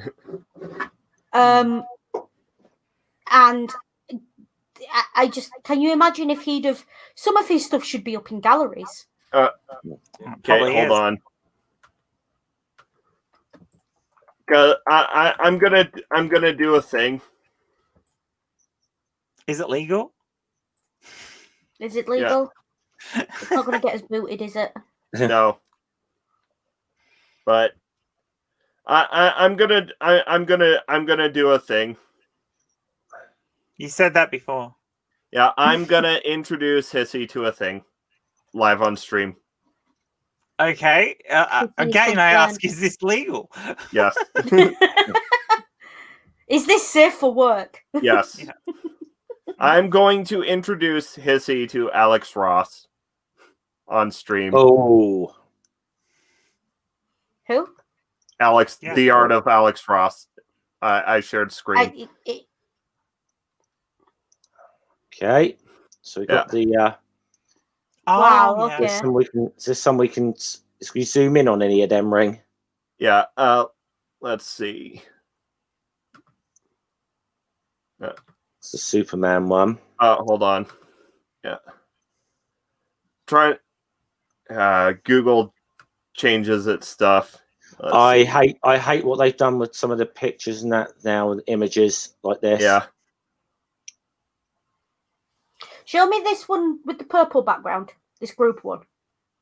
The group one with the purple background. Marvel Comics 1000. Middle row of the... Yeah.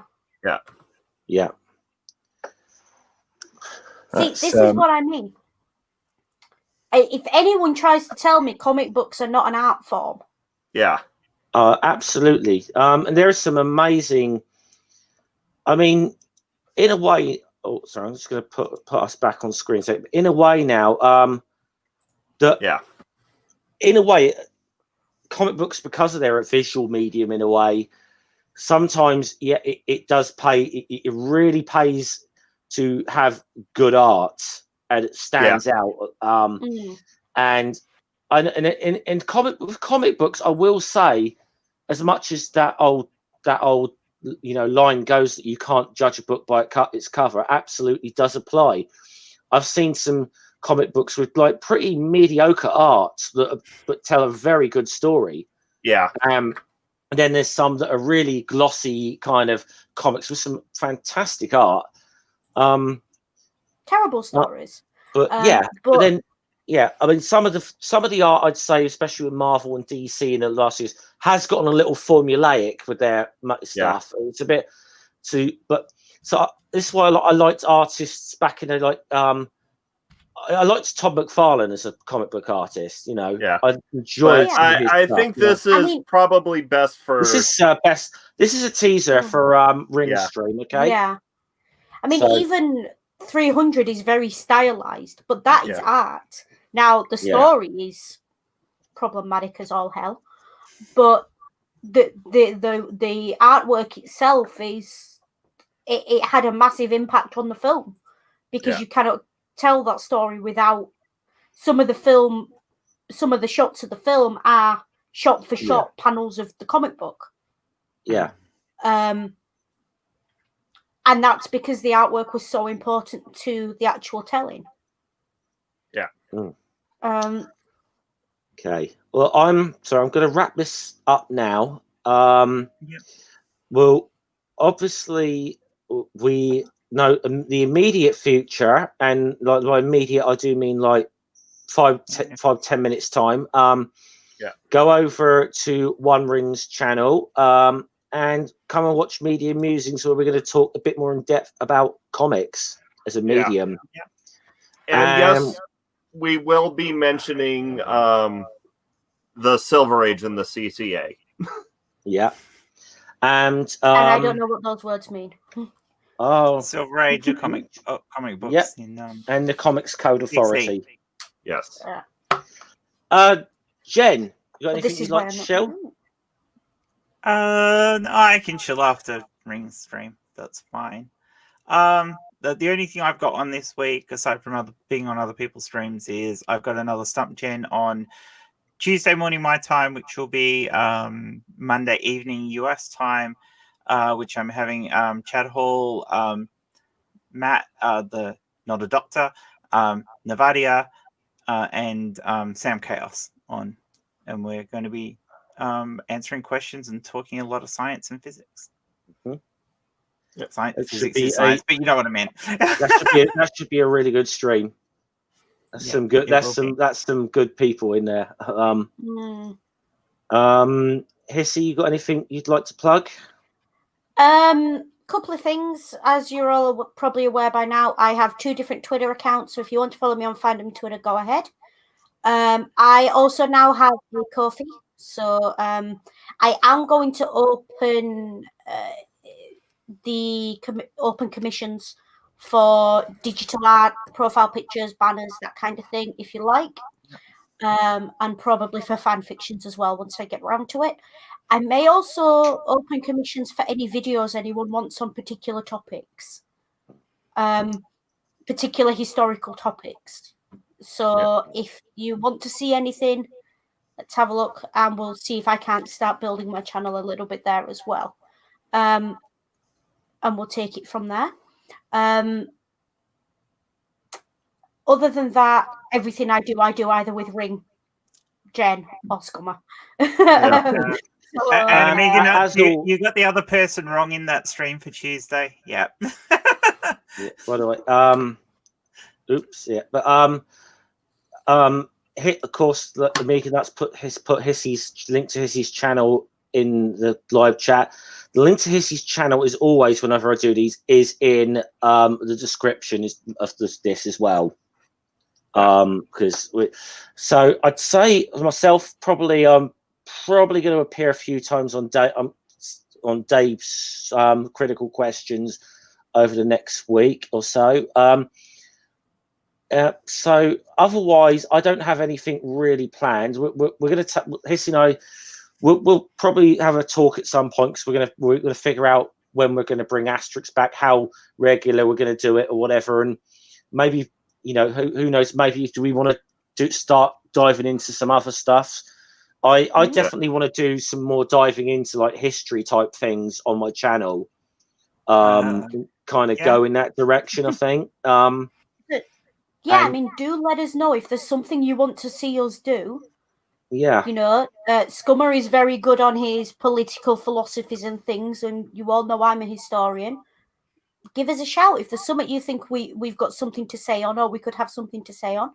Let us know, and we'll see what we can throw together for you.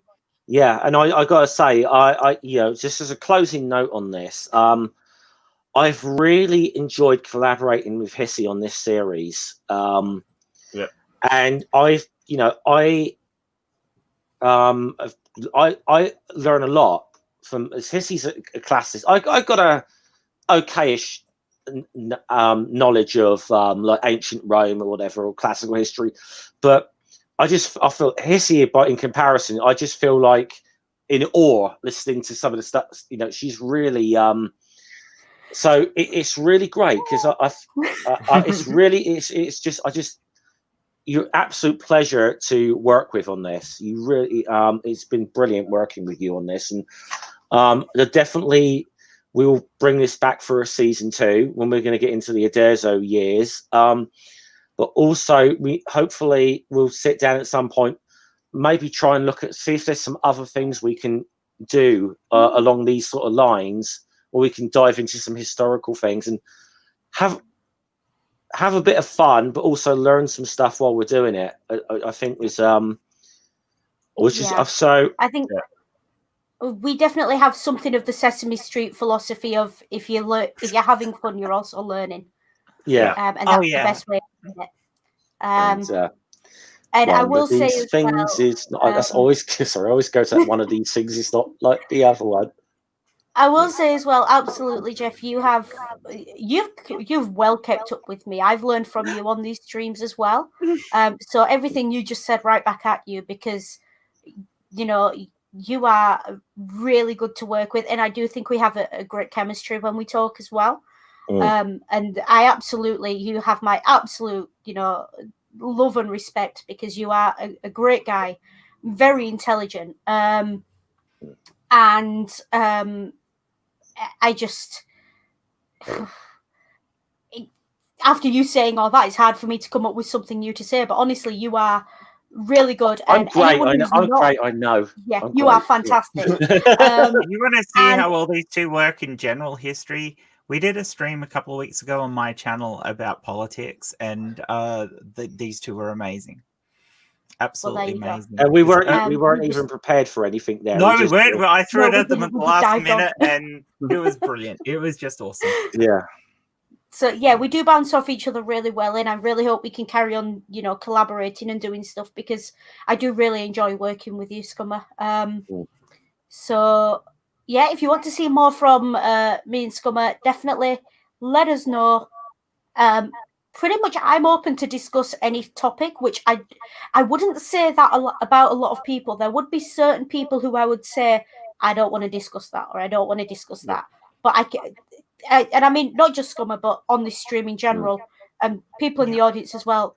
I don't think there's any topic we couldn't do and find some mutual ground on. Yeah. I'd be very surprised. Yeah. Except comics, of course. I think that's more because I don't have any ground on comics. Yeah. Well, you're getting to the. Well, you probably find me come up with a lot of useless information about comics and the history of comics in the next stream that I'm sure me and Ring are going to get into. So yeah. Well, I'm definitely going to be listening, because I really want to be educated on it. So I'm going to be listening into you folks and learning, just like everyone else, no doubt. So I think that's a good place to end here and send everyone on over to Rings. Yeah, we'll be starting in about 5 to 10 minutes. Enough time for me to. We all need a break. Yeah. We need a break. Quick break. Little stretch boys' legs. room. Stretch legs. Little boys' room. Little girls' room, if you please, or and cigarette if you may. The little them room. Yeah. What? Room. Yeah, the little them room. Or Jen's little corner, if you want to, if you will. Don't pee in my corner. No, I'm peeing in my corner. Jen's little corner. There are things we do in Jen's little corner that the we things don't that do happen in Jen's little corner bedroom. stay in Jen's little corner. Yeah. Okay, so right, we shall sign off then. You know, see you all later. Salute. Bye. Take care. Right. Bye.